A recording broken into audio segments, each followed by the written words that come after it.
Gapon. Tinuong yun ay nagkan yun ay paangkan sa kagawad niya. Wansa. Taga Santa Maria siguro to kay nana man siya grabiha po nimo Sir Dodong.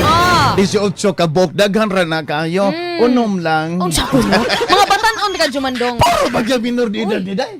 Kay ang hilig di ni ni kagawad Rins. Hilig siya kanang mga piyak pabitaw kanang mga sapsing paglawas ba. Kanang mga piso pabitaw.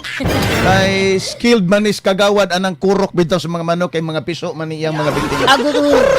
Kurokon man dayon niya. Delikado. Delikado, Nagwapo kayo sa kagawad, no? Anak ganito si Mayor Bautista ba?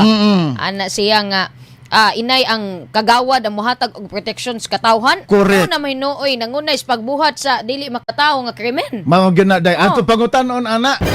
Si Mayor si kining ni ang Kapitan Mariscal, ang barangay kapitan sa Barangay San Agustin.